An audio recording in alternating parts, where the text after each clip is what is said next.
উত্তরবঙ্গের নীরব সবুজ উপত্যকা পেরিয়ে আজ শুরু হচ্ছে আমাদের বিশেষ যাত্রা। গাড়ির জানালা দিয়ে ভেসে আসা জঙ্গলের হাওয়া, পথের দুপাশে অনন্ত সবুজ, এই পুরো পথটাই মনে করিয়ে দেয় আমরা যেন কোনো বিশেষ গন্তব্যের দিকে এগোচ্ছি। আলিপুরদুয়ার থেকে সেই দেশে যাকে বিশ্ব হ্যাপিনেসের দেশ নামে চেনে, ভুটান।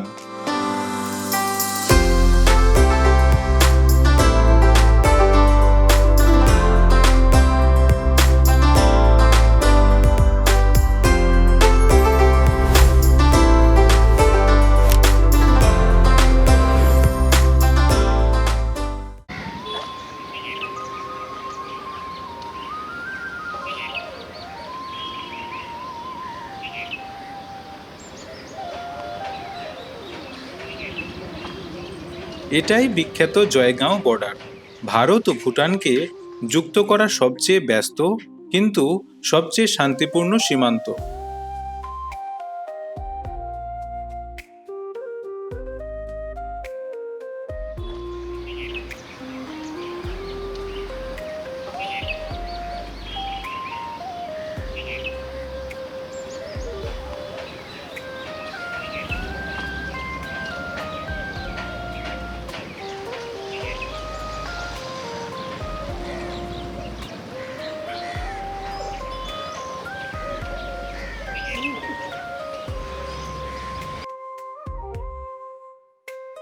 এখানকার মানুষের চলাফেরায় আছে এক অনন্য সরলতা ও এক অনুশাসন। দুই দেশের সংস্কৃতি এখানে মিলেমিশে তৈরি করেছে বন্ধুত্ব আর শ্রদ্ধার এক অনন্য পরিবেশ।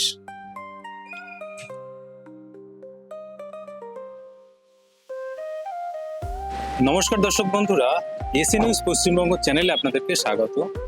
আজকে আমি দাঁড়িয়ে আছি পশ্চিমবঙ্গের আলিপুরদুয়ার জেলা এবং পার্শ্ববর্তী যে দেশ ভুটান, এই ভুটান আর ভারত দেশের যে সীমান্তবর্তী যে এরিয়া, সেই সীমান্তবর্তী অঞ্চলে এখন আমি দাঁড়িয়ে আছি একেবারে জিরো পয়েন্টে।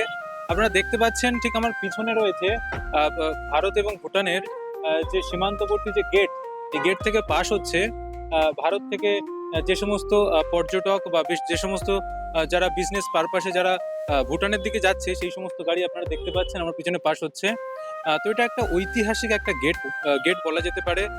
প্রতিদিন হাজারেরও বেশি মালবাহী গাড়ি সেগুলো ভারত থেকে ভুটান এবং ভুটান থেকে ভারতের দিকে আসে। অত্যন্ত তৎপরতার সাথে, অত্যন্ত সুরক্ষিত, অত্যন্ত সুরক্ষার সাথে এখানে তাদের আইডি চেক করে তাদেরকে ভিতরে প্রবেশ করার জন্য পারমিশন দেওয়া হচ্ছে। তো যাতে করে কোনো রকম কোনো দুর্ঘটনা বা কোনো রকম অপ্রীতিকর ঘটনা না ঘটে, অত্যন্ত সুরক্ষার সাথে দেশের যে পুলিশ কর্মী বা যে আর্মি অফিসাররা রয়েছে তারা দেখভাল করছে। তো দর্শক বন্ধুরা, এখন আপনাদেরকে দেখাবো, সম্পূর্ণ চিত্র আপনাদের সামনে তুলে ধরবো ভারত এবং ভুটানের যে বন্ধুত্বপূর্ণ যে সম্পর্ক এবং দুই দেশের যে বর্ডার এবং সেখানকার মানুষের যে সংস্কৃতি এবং মানুষের যে চলাফেরা, তাদের জীবনযাত্রার যে দৈনন্দিন দিন, সেগুলো আমরা আপনাদের সামনে তুলে ধরবো। আপনারা যুক্ত থাকুন এসএ নিউজ পশ্চিমবঙ্গ চ্যানেলের সাথে। আপনারা দেখতে পাচ্ছেন এখানে ভারত থেকে ভুটানে যাওয়ার যে সীমা এবং সেখানে যে চেকিং যে পোস্ট আছে, সেখানে কেবলমাত্র আই কার্ড ওনারা দেখছেন এবং আই কার্ডের মাধ্যমে ওনাদেরকে এই দেশ থেকে, মানে ভারতবর্ষ থেকে ওনারা ভুটানে যাওয়ার যে পারমিশন সেটা এখান থেকে পেয়ে যাচ্ছে। কোনো রকম কোনো নথিপত্র লাগে না, কেবলমাত্র যে ভারতীয় যে ভোটার আইডি কার্ড দিয়েই কেউ একেবারে বিনামূল্যে ভুটান দেশ ঘুরে আসতে পারে। খুব সুন্দরভাবে আপনারা দেখতে পাচ্ছেন এখানে লাইনের মাধ্যমে মানুষজন যাচ্ছে এবং এটা সকাল 7টা থেকে শুরু করে রাত্রি 8টা পর্যন্ত এইরকম ভাবে পরিষেবাটা জারি থাকে। আমরা পৌঁছে গেলাম এক স্থানীয় দোকানে, যেখানে পাওয়া যায় ভুটানি পূজার সামগ্রী, হাতে তৈরি শিল্পকর্ম আর নানান ধরনের সাজসজ্জার মূর্তি।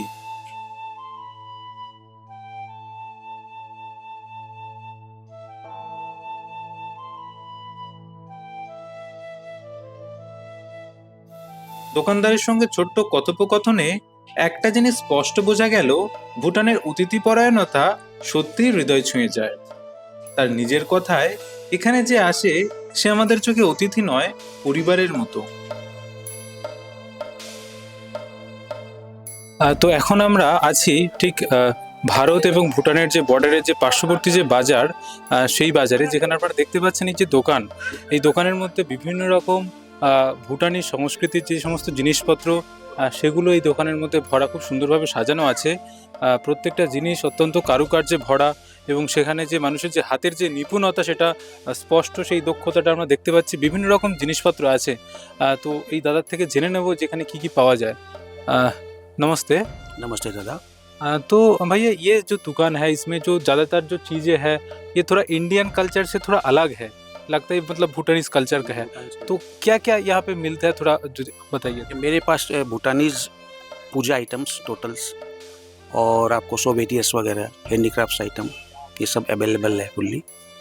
अच्छा, ये जो है पूजा का जो आइटम है, तो इनमें से क्या क्या जो ज़्यादातर लोग लेता है या जो पसंद करते हैं, थोड़ा बताइए। पूजा का सभी आइटम सेल होता है यहाँ पे। अच्छा, मेनली पूजा का जो भूटान में झंडा लगता है, हम लोग उसको लुंगर बोलते हैं भूटनीज लोग, अच्छा, तो वो उन लोग बहुत लेके हाँ। लगाते हैं आपको, जैसे जंगल में, ब्रिज वगैरह में। और भूटान की जो पूजा की मूर्ति वगैरह है, फिर दीपक वगैरह जो है, कारमेकुम वगैरह, तिंग वगैरह, घंटी वगैरह, ये सब हाँ। तो टोटली सेल होता है मतलब। तो अब देख सकते हैं जो दुकान है इसमें ज़्यादातर बहुत सुंदर सुंदर चीज़ रखा हुआ है। अच्छा, ये जो मूर्ति है ये किसका है? ये एक्चुअली वो वुडन का है, अच्छा, तो सोवेनियर टाइप से, जैसे बाहर से भी लोग आते हैं ना, टूरिस्ट लोग आते हैं, उन लोग भी बहुत चाव से खरीदते हैं ये सब आइटम्स। जो लाफिंग बुद्ध जैसा। हाँ, लाफिंग बुद्ध ही है ये। अच्छा, ये लाफिंग बुद्ध है। यस। हाँ, इसके बारे में तो हम लोग सुना है। और ये जो है ये बौद्ध। हाँ, ये बुद्धा का मूर्ति है, बुद्धा का मूर्ति है। तो देखिए ज़्यादातर ये छोटा छोटा रिंग भी है, से बहुत सारा चीज़ें हैं जो देखने में बहुत सुंदर लगता है। टूरिस्ट लोगों के लिए है ये, बहुत सुंदर सुंदर चीज़ें हैं। तो देख सकते हैं बहुत सारा चीज़ है इस दुकान में। तो भाई आपका नाम राजेश अग्रवाल, और ये दुकान का क्या नाम है? রুক এম্পোরিয়াম, লোকেশন? হনুমান মন্দির রোড। তো এগুলো যেরকম আছে দেখতে পাচ্ছেন যে প্রদীপ থেকে শুরু করে বিভিন্ন রকম জিনিসপত্র, যেগুলো ভুটানি লোকেরা মনে করে যে তাদের যে আধ্যাত্মিক দিক থেকে তাদের কিছু যে কুনজর বা এরকম যাতে না পড়ে তার জন্য বিভিন্ন জিনিসপত্র রাখা হয়। তার মধ্যে এখানে দেখতে পাচ্ছেন খুব সুন্দর সুন্দর, এখানে এক রকমের কচ্ছপও দেখতে পাচ্ছেন, তার চিত্র, এবং ভুটানিজ বিভিন্ন ড্রাগন, এইরকম বিভিন্ন চিত্র দিয়ে সাজানো আছে এই দোকান। সেই সমস্ত চিত্র কারুকার্য দিয়ে এখানে লেখা আছে, এবং ভুটানি সংস্কৃতির বিভিন্ন জিনিস, এদিকে লাফিং বুদ্ধের যে চিত্র সেটা আপনারা দেখতে পাচ্ছেন, যেটা কাঠ দিয়ে বানানো, খুব সুন্দর কারুকার্য জিনিসপত্র এখানে আমরা দেখতে পাচ্ছি। এখন আমি অবস্থান করছি ভুটান দেশের মধ্যে।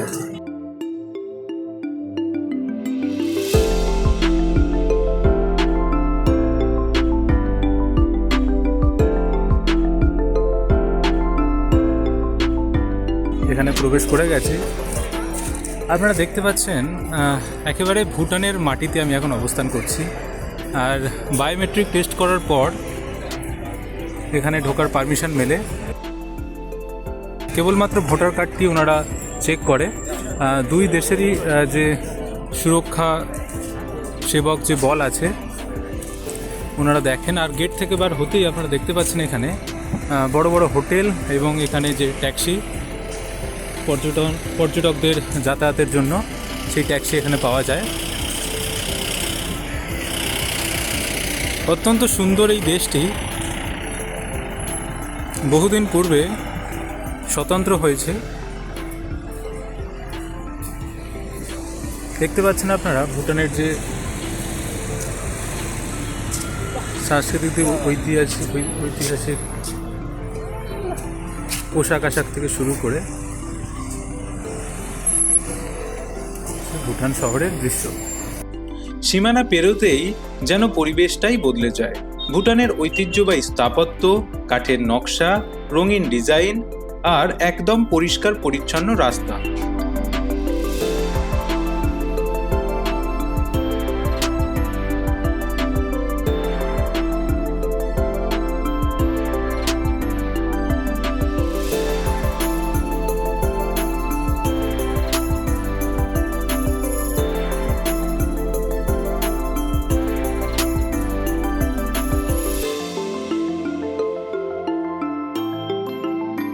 সব মিলিয়ে এক আলাদা অনুভূতি তৈরি করে। এখানে কেবল ভবন নয়, সংস্কৃতিও কথা বলে। শোনা যায় শান্তির শব্দ, দেখা যায় ভদ্রতা ও শৃঙ্খলার রূপ।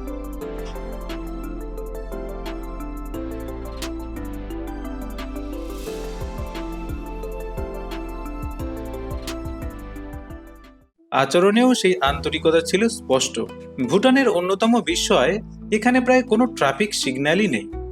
হ্যাঁ, আপনি ঠিকই শুনছেন, ভুটানকে ট্রাফিক লাইট ফ্রি কান্ট্রিও বলা হয়, কারণ এখানে মানুষ আইন মানে ভয়ের জন্য নয়, মানসিক শৃঙ্খলা এবং পারস্পরিক সম্মানের জন্য। ট্রাফিক পুলিশের নরম ইশারায় গাড়ি থেমে যায়, যেন শৃঙ্খলা নিজে থেকেই পথ দেখায়। পরিবেশ রক্ষার ক্ষেত্রে ভুটান সারা পৃথিবীর সামনে এক অনন্য উদাহরণ। এটাই বিশ্বের একমাত্র কার্বন নেগেটিভ দেশ, অর্থাৎ এখানে যতটা দূষণ তৈরি হয় তার চেয়ে বহুগুণ বেশি প্রকৃতি তা শোষণ করে নেয়। প্লাস্টিকের উপর কঠোর নিয়ম, বন সংরক্ষণে মানুষের সচেতনতা আর শহরের অসাধারণ পরিচ্ছন্নতা সব মিলিয়ে ভুটানকে গ্রিন কিংডম বলা হয়। এখানকার মানুষের কাছে পরিবেশ রক্ষা শুধু এক দায়িত্ব নয়, এক প্রকার ধর্ম।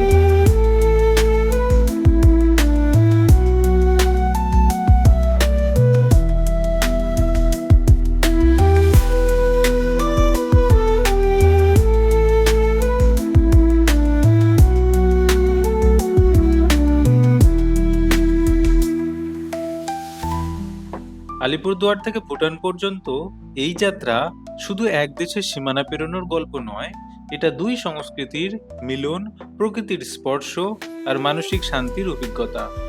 আপনিও যদি খুঁজে থাকেন মনকে ছুঁয়ে যাওয়া কোনো গন্তব্য, তাহলে ভুটান আপনার জন্য অপেক্ষা করছে। ধন্যবাদ। এমনই আরও তথ্য সমৃদ্ধ ভ্রমণ কাহিনী পেতে আমাদের সঙ্গে থাকুন।